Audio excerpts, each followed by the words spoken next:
أعوذ بالله من الشيطان الرجيم. بسم الله الرحمن الرحيم.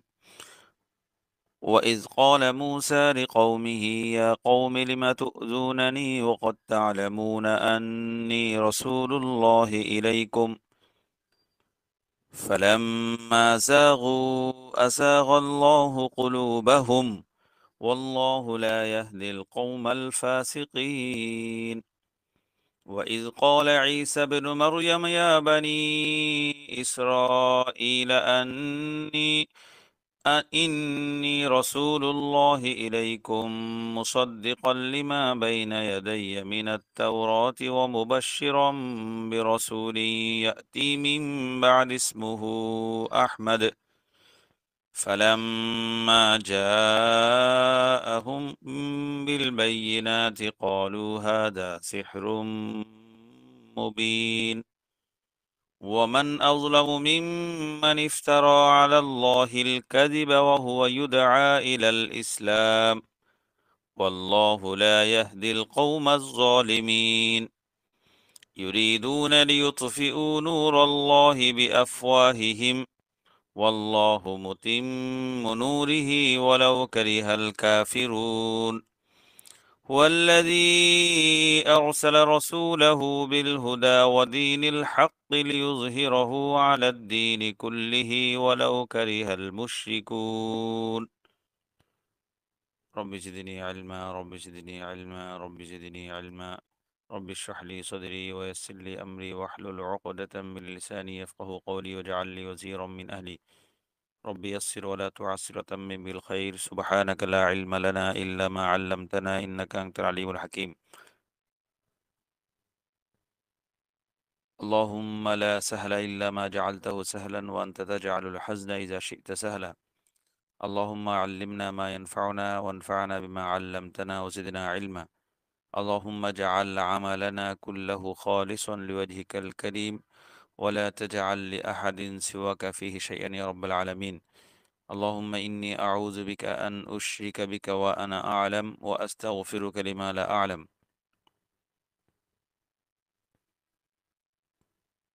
اللهم اجعلني في عيني صغيرا وفي أعين الناس كبيرا. اللهم طهر قلبي من النفاق وعملي من الرياء. وأسأل الله تبارك وتعالى أن يجمعنا دائما على طاعته ثم في جنته ومستقر رحمته ودار كرامته. اللهم صل على محمد وعلى آل محمد كما صليت على إبراهيم وعلى آل إبراهيم إنك حميد مجيد. اللهم بارك على محمد وعلى آل محمد كما باركت على إبراهيم وعلى آل إبراهيم إنك حميد مجيد. أستغفر الله ربي من كل ذنب وأتوب إليه. لا حول ولا قوة إلا بالله العلي العظيم. وإذ قال موسى لقومه يا قوم لم تؤذونني وقد تعلمون أني رسول الله إليكم. Wise ক্বালা মূসা, আর আপনি ওয়া এবং ইজ, ইজ মানে যখন। সাধারণত কোরআন কারিমে ইজ যে ইসিমটা আছে সেটার আগে একটা উজকুর, আপনি স্মরণ করুন, আপনি আলোচনা করুন, এই ভাবটা, এই একটা ফেল বা একটা ভার্ব উজ্জ থাকে সাধারণত। তো ওয়াইজ ক্বালা মনে সেক্ষেত্রে অর্থ হবে আপনি স্মরণ করুন, উজকুর ওই সময়কে যখন ইজ ক্বালা মূসা লিকওমিহি, মূসা তার সম্প্রদায়কে বলেছিলেন ইয়া কওমি মানে ইয়া, মূলত এটা ছিল ইয়া কওমি, হে আমার সম্প্রদায়। তো বহুল ব্যবহারের কারণে মিমের পরে যে ইয়া থাকে, ইয়াটা আরববাসীদের কথ্য রূপে ইয়াটা সাধারণত পড়ে যায়, বলতে এটা বিলুপ্ত হয়ে যায়, উচ্চারণে আর থাকে না। তবে অর্থের মধ্যে সেটা থাকে, বাক্যের মধ্যে সেটা বিদ্যমান থাকে, তো উচ্চারণে থাকে না। যেমন রব্বি জালনি, রব্বানা আতিনা ফিদ দুনিয়া। তো কোরআন কারিমে যত জায়গায় রব্বানা আছে সব জায়গায় শুরুতে একটা ইয়া, হে, ও হে, ইয়া রব্বানা আছে। তো আরববাসীদের একটা রীতি হলো কথ্য ভাষার ক্ষেত্রে তারা অনেক শব্দ তারা বাদ দিয়ে দেয়, কিন্তু অর্থের মধ্যে সেটা ঠিকই থাকে। ইয়া যত জায়গায় রব্বানা দেখবো সব জায়গায় আমরা মনে করবো যে ইয়া রব্বানা ছিল। আর যত জায়গায় রব্বি জাআলনি, রব্বি ইশরাহলি, রব্বি জিদনি আলমা, রব্বি দেখব, সেখানে আমরা ধরে নেব যে শুরুতে একটা ইয়া আছে, শেষে রব্বি বার পর একটা ইয়া আছে। ইয়া রব্বি ইশরাহলি, ইয়া রব্বি জিদিনি, এই বিষয়টা। তো অর্থের সময় সেটা হয়। তো লিকওমি, ইয়া কওমি, ইয়া কওমি মানে ইয়া কওমি, হে আমার সম্প্রদায়। লিমা তুযুনানি, মুসা বলেছিলেন আর কি, তোমরা কেন আমাকে কষ্ট দিচ্ছ? আযা ইউযি ইযান, কষ্ট দেয়া। তোমরা আমাকে কষ্ট দিচ্ছ, আমাকে উত্ত্যক্ত করছো। অথচ ওয়াকাদ তা'লামুনা, তোমরা জানো যে আন্নী রাসূলুল্লাহি ইলাইকুম, যে আমি কি তোমাদের প্রতি রাসূল, আল্লাহর প্রেরিত রাসূল, আল্লাহর প্রেরিত পুরুষ। ফালাম্মা যাগু, যখন তারা কি হলো, যাগা ইয়াজিগু যায়গান মানে বক্রতা অবলম্বন করা। যখন তার সম্প্রদায় বক্রতা অবলম্বন করলো, ফালাম্মা যাগু আযাগাল্লাহু কুলুবুহুম, আল্লাহ তাদের অন্তরকে বক্র করে দিলেন। আযাগা ইউযিগু ইযাগাত মানে বক্র আযাগা মানে বক্র করে দিয়ে আল্লাহ তাআলা তাদের ইয়াকে কলবকে বক্র করে দিলেন। ফালাম্মা যাগু আযাগাল্লাহু কুলুবুহুম। তো যাগা ইয়াজিগু যায়গান মানে হলো মালা জাওয়াজা। মালা মানে ঝুঁকে পড়া, কোনো দিকে অনুরক্ত হওয়া, কোনো দিকে আসক্ত হওয়া, জাগা অর্থ। আর জারা, ও জারা মানে জারা ইয়াজুরু জারা মানে জুলুম করা, অন্যায় করা। তো যায়গুন, যা ইয়া গাইন, আর যায়গু এই মাদ্দা, এই শব্দমূলের অর্থ হলো আল মাইলু আনিল ইস্তিকামাতি। যায়গুন, যত জায়গায় যায়গ শব্দটা দেখব, শব্দ আমরা দেখব যে স- আল মাইলু আনিল ইস্তিকামাত মানে সরল সঠিক অবস্থান বা পথ থেকে সরে যাওয়া, বিচ্যুত হওয়া। যা ইয়া গাইন এই মাদ্রার অর্থ হলো আল মাইলু, মাইল মানে ঝোঁক, আসক্তি। তবে এই ঝোঁকটা, এই আসক্তিটা, এই ঝুঁকে পড়াটা ভালো দিকে না, নেতিবাচক দিকে, হয় বাতিলের দিকে, মিথ্যার দিকে, শয়তানের দিকে, ইসলাম বিরোধিতার দিকে, শরীয়তের বিরোধিতার দিকে, ওহির বিরোধিতার দিকে যেটা ঝুঁকে পড়ে, সেই ঝোঁকাটাকে হলে বলে জাইগ। জাইগ, জাইগ মানে আমরা সাধারণত বলি বক্রতা। বক্রতা তো কখনো সাধারণত সোজা পথে বা সঠিক পথে, সরল পথে হতে পারে না।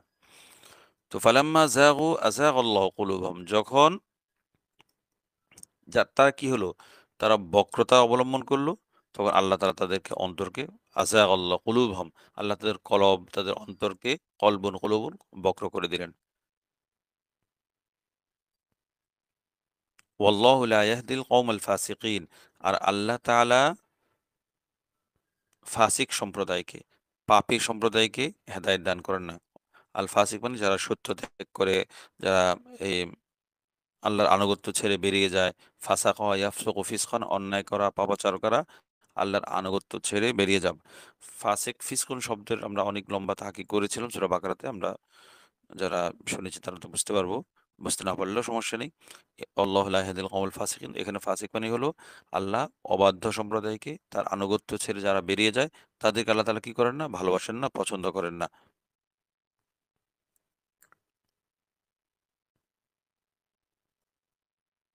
ওয়াইয ক্বালা মূসা লিকওমিহি ইয়া কওমি লিমা তুযুনানি, এই আয়াতে আল্লাহ তাআলা একটা ঘটনার দিকে ইঙ্গিত করছেন।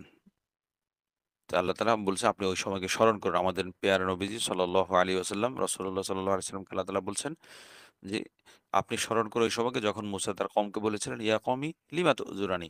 এটা আমরা সংক্ষেপে যদি আমরা বলতে চাই, সেটা হলো এমন যে, বনী ইসরাইলকে আল্লাহ তাআলার বিশেষ হুকুমে, অনুগ্রহে মুসা আলাইহিস সালাম এবং হারুন আলাইহিস সালাম ২ নবী মিলে ফেরাউনের কবল থেকে মুক্ত করে এনেছিলেন। এনে তাদেরকে বিজানিবি তুরিল আইমান, লোহিত সাগর পাড়ি দিয়ে তারা তুর পর্বতের সিনাই উপত্যকার এ ডান দিকে তাদেরকে অবস্থান করতে বলেছিলেন। সেখান থেকে তাদেরকে হুকুম দিয়েছিলেন আল্লাহ তাআলা, তোমরা বাইতুল মাকদিসে প্রবেশ করো। আ তোমরা তাহলে কি করবে? সেখানে প্রবেশ করলে তোমরা জয়ী হতে পারবে। তোমরা সেখানে যারা অধিবাসী আছে, আমালেখা যারা অন্যায় অত্যাচারী বাহিনী, তাদের বিরুদ্ধে তোমরা জয়ী হবে। তোমরা প্রবেশ করো। আল্লাহর হুকুমে, আল্লাহর আদেশে, আল্লাহর অনুগ্রহে তোমরা জয়ী হবে ইনশাআল্লাহ। কিন্তু তারা কি করলো? তাদের ভিতরে শয়তানি ছিল বনী ইসরাইল। বারবার বক্রতা, বারবার চুক্তি ভঙ্গ, বারবার অন্যায় কাজ, নবীদের সাথে দুরাচার, নানা ধরনের কাজকর্ম তারা করেছে। সেই আগে থেকে ইসুফ আলাইহিস সালামের আমল থেকে, ইয়াকুব আলাইহিস সালামের আমল থেকেই তারা মূলত তাদের কাজটা দুষ্টুমি শুরু হয়েছিল কখন থেকে? ইসুফ আলাইহিস সালামকে কুফে ফেলা থেকে। এম তার মানে বনী ইসরাইলের যে পূর্বপুরুষ এই ১১ ভাই তো, মানে ১১ মানে ১০ ভাই। বিনিয়ামিনের সন্তান না। মানে বাকি ১০ ভাই তো ছিল। এই বিনিয়ামিন ছাড়া বাকি যে ভাইরা ছিল, তারা তো সবাই এই কাজে ছিল, ৯ ভাই। এই কাজে জড়িত ছিল। ইউসুফকে হত্যার ষড়যন্ত্রে আলাইহিমুস সালাম।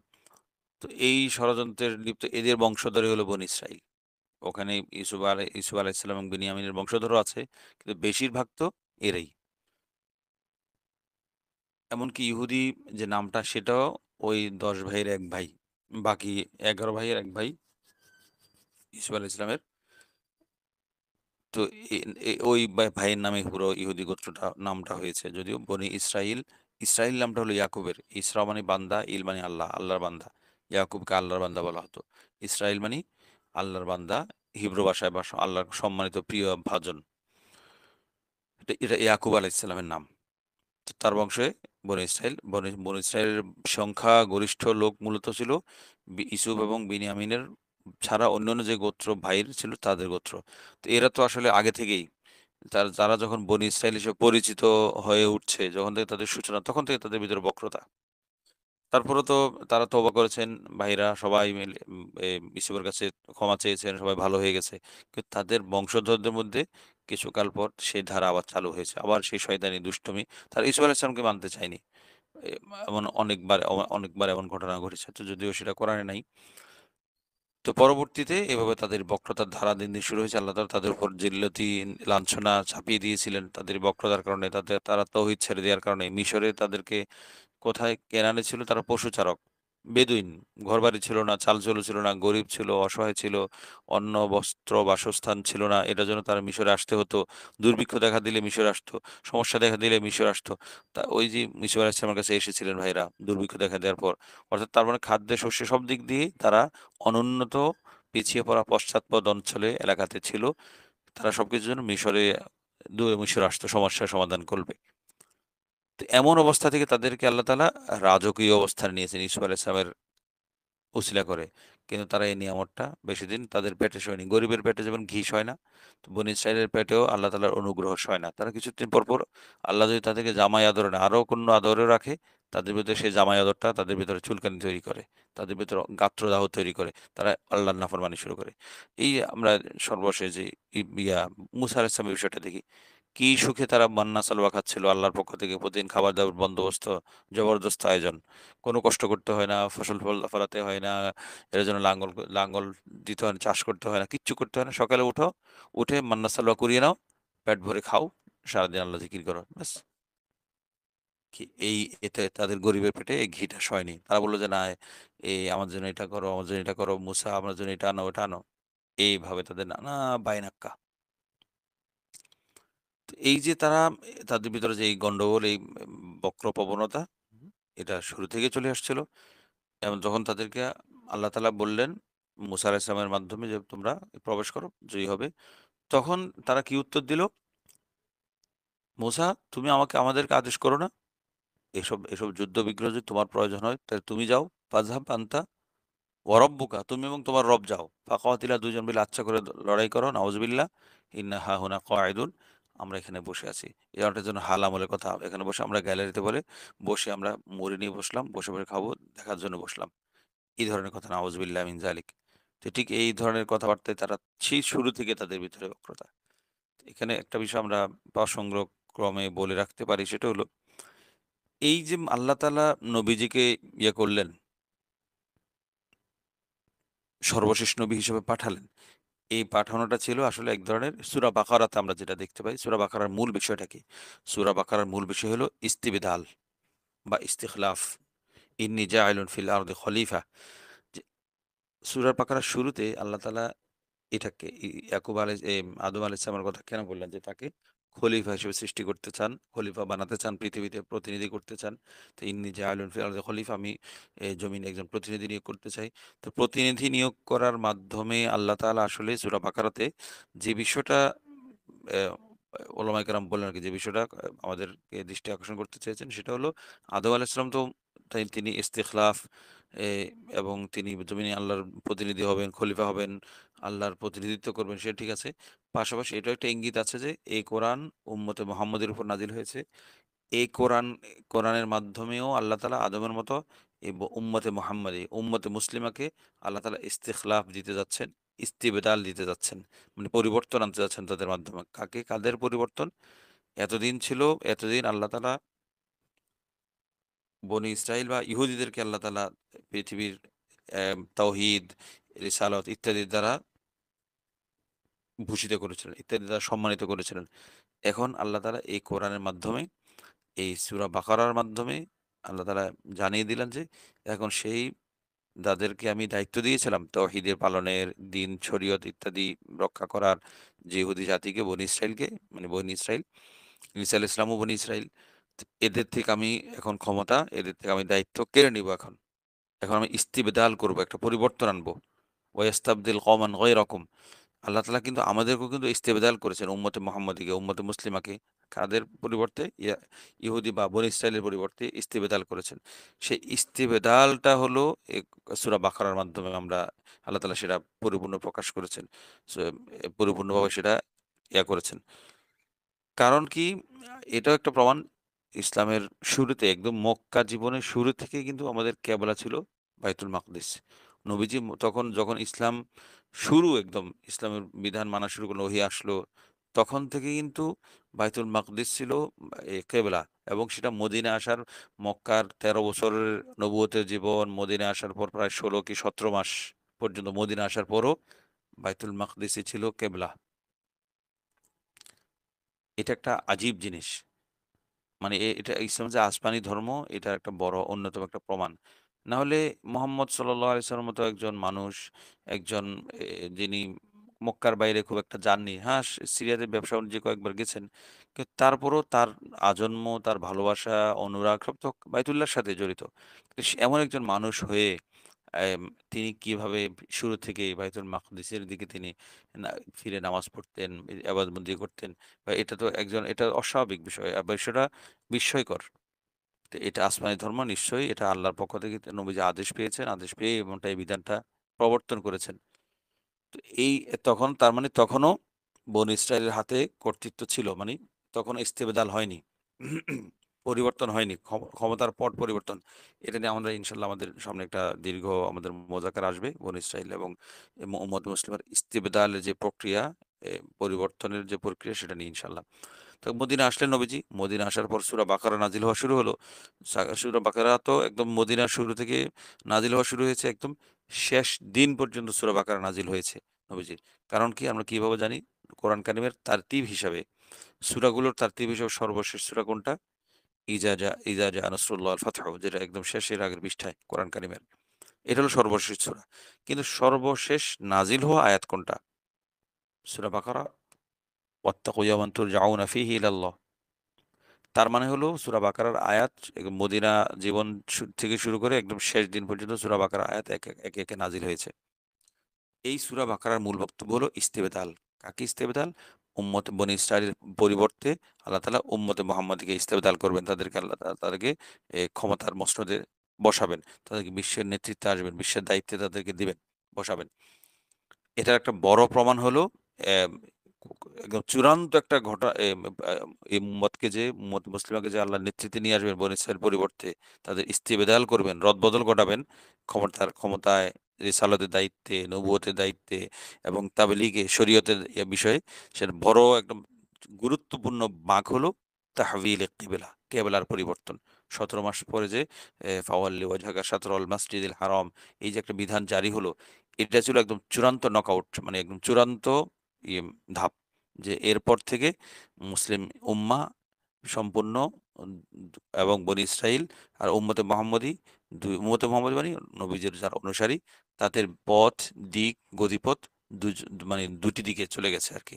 একদিকে বনী ইসরাইল, একদিকে উম্মতে মুহাম্মদী, মুহাম্মদ সাল্লাল্লাহু আলাইহি ওয়াসাল্লাম। এই তাহওয়িলে কিবলা নিয়েও ইনশাআল্লাহ আমাদের একটা বিস্তারিত একটা ইনশাআল্লাহ আলোচনা থাকবে আমাদের সিরাতের ইয়াতে।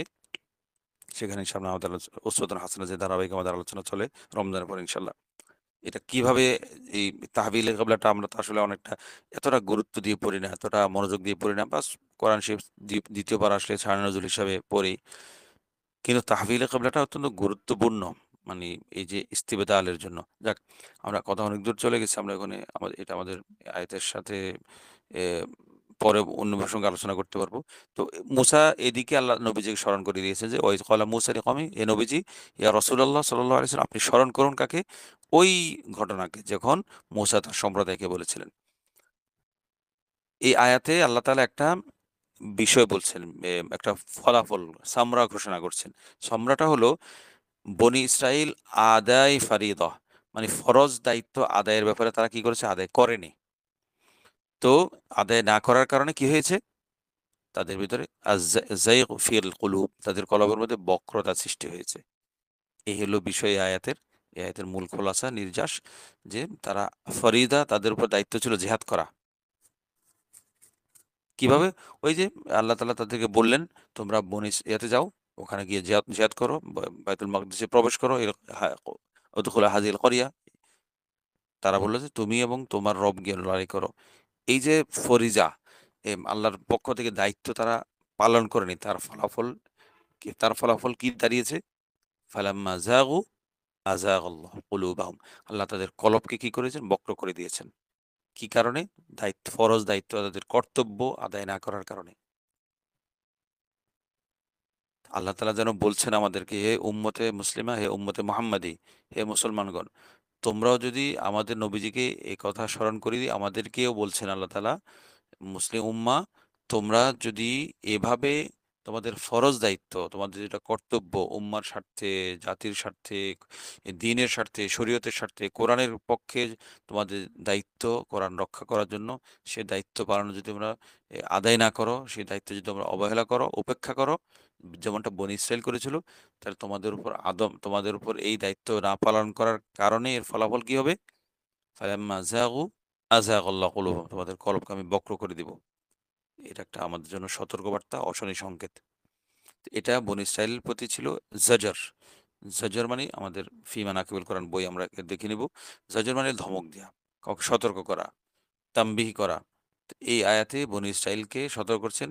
পাশাপাশি আমাদেরকেও আল্লাহ তাআলা উপদেশ দিচ্ছেন যে দেখো, এ মুসা আলাহিসাল্লামের মুসা আলাহিসাল্লামের সম্প্রদায় কেমন বক্রতা অবলম্বন করেছিল এবং তাদের সেই বক্রতার পরিণতি কি দাঁড়িয়েছিল তোমরা দেখো।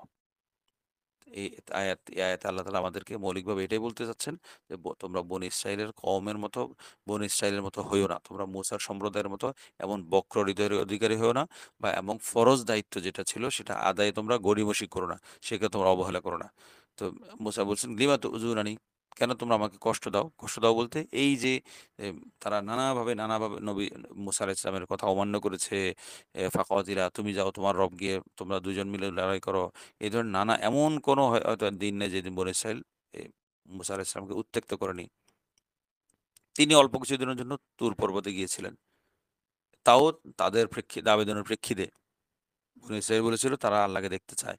ইত্যাদি, ইত্যাদি ৭০ জনকে নিয়ে গিয়েছিলেন। তাদেরই ব্যবস্থাপনায়, তাদের ইচ্ছায়, তাদের পরিকল্পনায়। কিন্তু মুসা বের হতে না হতে কি করল? সামিরের নেতৃত্বে তারা সবাই করল। গরুর বাছুর বানিয়ে সেটা পূজা করা শুরু করলো। এই বিষয়ে আমাদের আই লাভ কোরআন এবং সুইটার কোরআন, মাই লাভ জেনুইন কোরআনে বিশেষ করে ১ম ২ খণ্ডে অনেক আলোচনা আছে। ফাঁকে মুসা এবং সামিরীর। আর সামিরীকে নিয়ে তো একটা বিশাল আমাদের একটা লেখা আছে, রসুলের পদধূলি। এটা এটা অত্যন্ত গুরুত্বপূর্ণ লেখা বলে আমাদের বিশ্বাস। আম যদি সময় সুযোগ থাকে আমরা এটা মাঝে মধ্যে পড়ার চেষ্টা করব। তাহলে আমাদের ঈমান, আকীদার যেই ঘাটতিগুলো আছে সেগুলো আমাদের চোখের সামনে থাকবে আশা করি ইনশাআল্লাহ। তো লিমা তুযুনানি, কেন তোমরা আমাকে কষ্ট দিচ্ছ? অথচ এ তোমরা যে আমাকে তার মানে ওয়াকাদ তা'লামুনা আন্নী, তোমরা জানো যে আমি আল্লাহর রাসূল। এই কথা বলে মুসা আলাইহিস সালাম বুঝাতে চেয়েছেন যে আমাকে যে কষ্ট দিচ্ছ, কষ্ট দেওয়াটা তোমাদের জন্য নিষেধ। তোমাদের জন্য এটা অবৈধ। কারণ আমি আল্লাহর রাসূল। আল্লাহর রাসূলদেরকে কষ্ট দেয়া যায় না। এ ন এ মুসা আলাইহিস সালাম এই যুক্তিটা তুলে ধরেছেন। আমরা এখান থেকে এই যুক্তিটা, মুসা আলাইহিস সালামের যুক্তিটা আমরা ধরার চেষ্টা করব। যে কেন আমাদের কষ্ট দিচ্ছ? এখানে প্রশ্ন করছে। প্রশ্ন করে এই যে কাজটা করছে সে কাজের একটা প্রতিবন্ধক, যে অন্তরায়। তোমরা যে কাজটা করছো সে কাজটা তো উচিত না। এটার পক্ষে যুক্তি দিচ্ছেন কি? ওয়াকাদ তা'লামুনা আন্নী রাসূলুল্লাহি ইলাইকুম। তোমরা জানো যে আমি তোমাদের প্রতি আল্লাহর প্রেরিত রসূল, আল্লাহর প্রেরিত পুরুষ। এটা মুসা আলাইহিস সালামের যুক্তি ছিল। অকাট্য যুক্তি। তো পাশাপাশি এটা একটা আকীদা, এটা একটা শরীয়তের বিধান, শরীয়তের অংশ বটে যে আল্লাহর রসূল যারা হন তাদেরকে কষ্ট দেয়া যায় না। উম্মতকে কষ্ট দেয়াটা সেটা বৈধ না, এটা অবৈধ। এই এই শিক্ষাটা আমার আমার মধ্যে থাকতে হবে। এই বিষয়টা যে উম্মতের জন্য এটা নিষেধ যে রসূলকে কষ্ট দেয়া। এমনকি রসূলকে যারা কষ্ট দেয়, তো সেই কষ্ট দানকারীদেরকে প্রতিহত করাও, সে রসূলকে কষ্ট দানের প্রক্রিয়াটা বন্ধ করা, যেভাবে হোক সেটা উম্মতের কর্তব্য। পরোক্ষভাবে এই আয়াত থেকে আমরা অনেক কিছু শিক্ষা পাই যে তোমরা আমাকে কেন কষ্ট দিচ্ছ? ওয়াকাদ তা'লামুনা আন্নী রাসূলুল্লাহ। এই মুসা আলাইহিস সালামের এই যুক্তিটা আমরা মাথায় রাখবো ইনশাআল্লাহ। যখনই রসুলের শানে আমি কিছু ভাববো, তখন আমাকে এই কথা মুসা আলাইহিস সালামের এই যুক্তিটা মাথায় রাখবো যে রসুলদেরকে কষ্ট দেয়া যায় না। রসুলরা কষ্ট পান এমন কাজ করা যায় না। তো এটা তো অনেক ধরনের হতে পারে। একটা কষ্ট দেয়া হতে পারে যে তারা কি করেছে?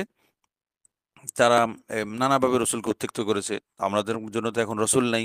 রসুলকে কষ্ট কিভাবে দিব? ২ ভাবে। একটা, আমি নিজেও রসুলকে কষ্ট দিতে পারি কিভাবে? রসুলের আদর্শ বিরোধী কাজ করে, রসুলের সুন্নাহ পালন না করে, রসুলের আনীত শরীয়তকে লঙ্ঘন করে, শরীয়তের গুরুত্ব না দিয়ে একভাবে রসুলকে কষ্ট দিতে পারি। কিভাবে কষ্ট? আমি এগুলো করলে, কারণ রসুলের কাছে তো আমার আমার আমলনামা, আমার দরুদ ইত্যাদি আমার কথা পেশ করা হয়। উম্মতের সবকিছু রসুলের সামনে পেশ করা হয়। তখন তো রসুল যখন দেখেন তখন তো সেটা রসুলের জন্য কষ্টকর হবে। আরেকটা হলো, রসুলের শানে যদি কেউ বেয়াদবি করে, রসুলের উম্মাহাতুল মুমিনের শানে যদি কেউ যদি গুস্তাখি করে, তারাও সেটা যে আমি যদি চুপচাপ মেনে নেই, এটা এক ধরনের রসুল কষ্টকে আমি সমর্থন করলাম, মৌন সমর্থন দিলাম। আমি আমার তৌফিক থেকে, আমি আমার সামর্থ্য থেকে এটাকে আমি প্রতিহত করার চেষ্টা করব, প্রতিরোধ করার চেষ্টা করব আমার তৌফিক অনুযায়ী। এ মানি সেটা যদি আমার যতটুকু তৌফিক থাকে ততটুকু আমি চেষ্টা করব। তো ওয়াকাদ তা'লামুনা আন্নী রাসূলুল্লাহি ইলাইকুম। এটা একটা মুসা আলাইহিস সালাম যুক্তি দিলেন। আমাকে কষ্ট দিচ্ছ না, কষ্ট দিচ্ছ কেন? কারণ আমার কষ্ট দেওয়া তোমাদের জন্য বৈধ নয়। এইখানে বলে কেন বৈধ নয়? শরীয়তের বিধান বলছেন যে এটা হলো আমি আল্লাহর রাসূল। এটা একটা বিষয় গেল। এরপর আরেকটা প্রসঙ্গ শুরু হয়েছে। ফালাম্মা, চূড়ান্ত, যখন তাদের রসুলকে কষ্ট দেয়া, আল্লাহর আদেশ পালন না করা, এর ফলাফলটা কি? তাদের উম যে কর্মের একটা ফল আছে না? ফল হলো কি? ফালাম্মা যাগু আযাগাল্লাহু কুলুবাহুম। যখন তারা বক্রতা অবলম্বন করল, বাঁকা পথে গেল, তখন আমি কি করেছি? তাদের কলবকে আমি নিজে বাঁকা করে দিয়েছি। এরপর আল্লাহ কি করছেন? চূড়ান্তভাবে তাদেরকে জানিয়ে দিচ্ছেন যে এ এটা একটা আল্লাহর আদত। ওয়াল্লাহু লা ইয়াহদিল কওমাল ফাসিকিন। এগুলোকে বলবো আমরা আদাতুল্লাহ। এইভাবে কিছু কথা বলেন না আল্লাহ তাআলা বিভিন্ন আয়াতের শেষে, ওয়াল্লাহু লা ইয়াহদিল কওমাল ফাসিকিন, ওয়াল্লাহু লা ইউহিব্বুল কাফিরিন। এই জন্যে এগুলো হলো সুনানুল্লাহ। আল্লাহর সুন্নাহ বা আল্লাহর কর্মনীতি, আল্লাহর জগৎ পরিচালনার নীতি।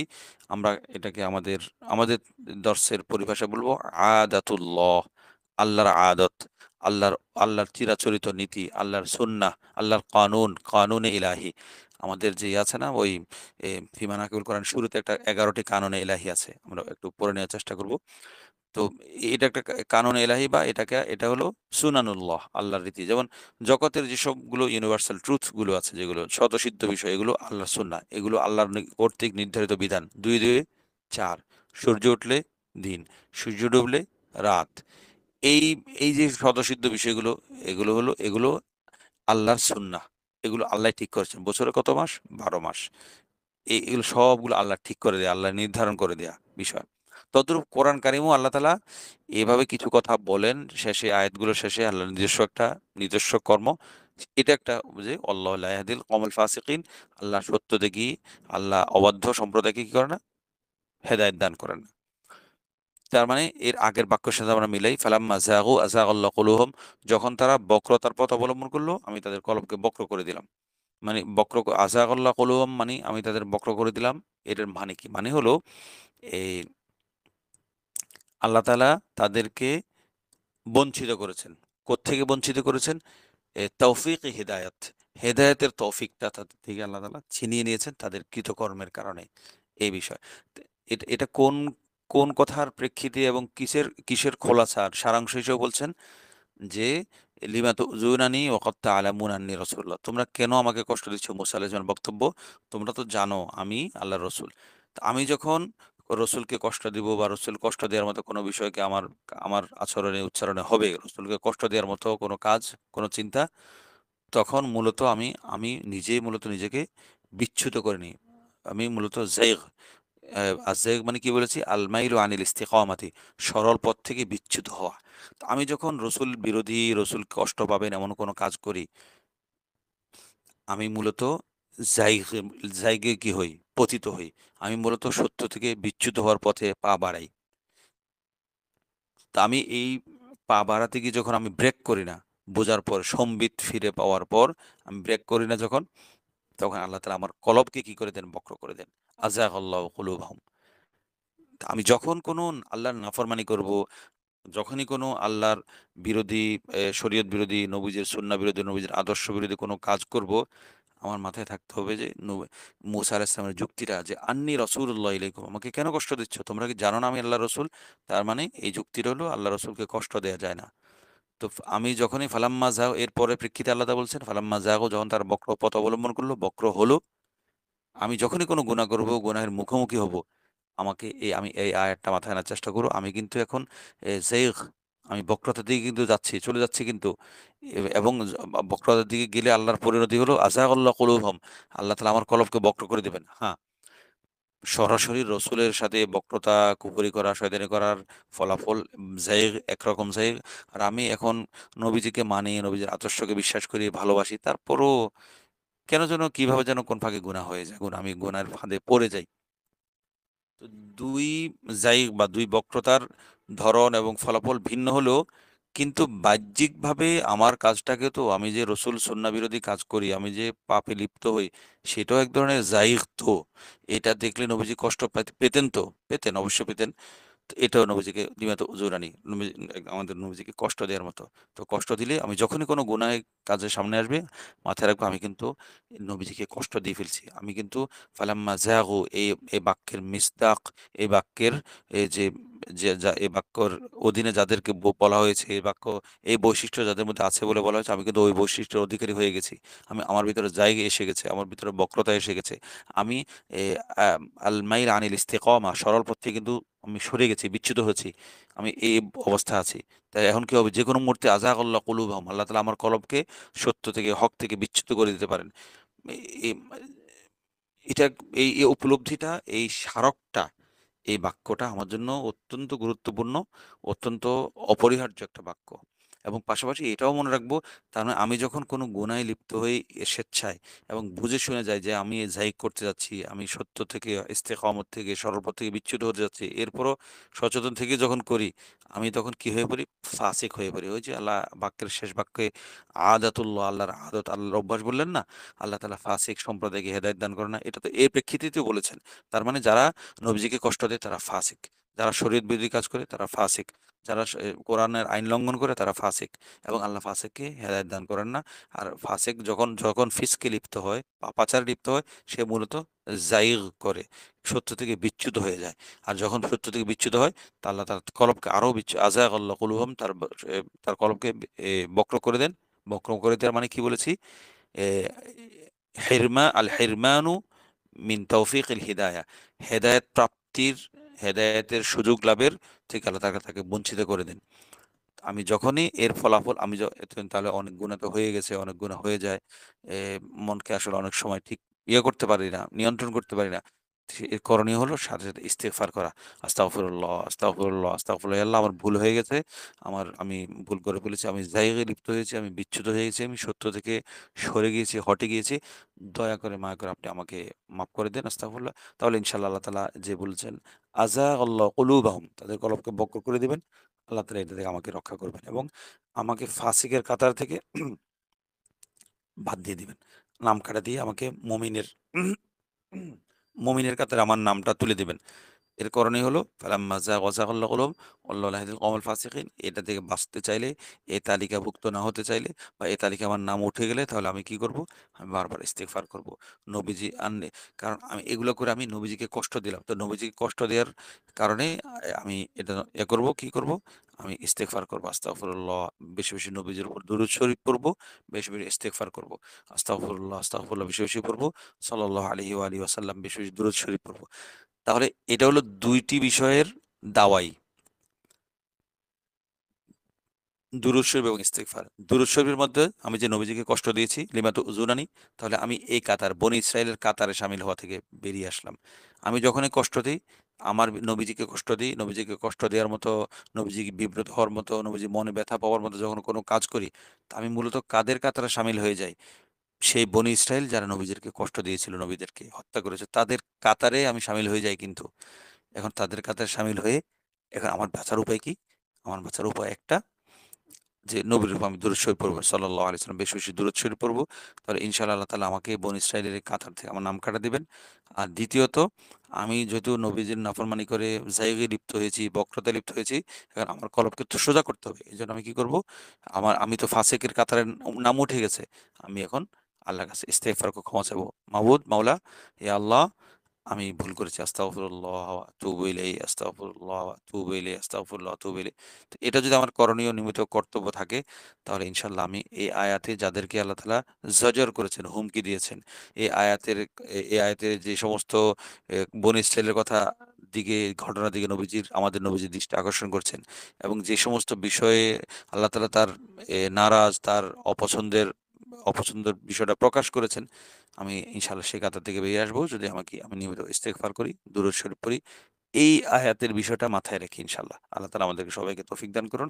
আল্লাহ তাআলা আমাকে কোরআন বোঝার তৌফিক দান করুন। আমরা যারা এত কষ্ট করে এই এই গভীর রাতে এখানে দর্সে কোরআনে শামিল থাকি, শামিল ছিলাম, শামিল থাকবো বা শামিল আছি, আল্লাহ তাআলা সবাইকে কোরআনের নূর দান করুন, হেদায়েত দান করুন, এবং সবার প্রত্যেকটা কাজকে আল্লাহ তাআলা ইখলাস পূর্ণ করে দিন, এবং সবার কলবে কোরআনের নূর দান করুন, এবং সবার ভাই বোন যারা আছেন সবাইকে আল্লাহ, সবার বংশের মধ্যে কিয়ামত পর্যন্ত দ্বীনের ধারা, কোরআনের কোরআন চর্চার ধারা, কোরআনের নূরের ধারা আল্লাহ তাআলা জারি রাখুন। আমিন।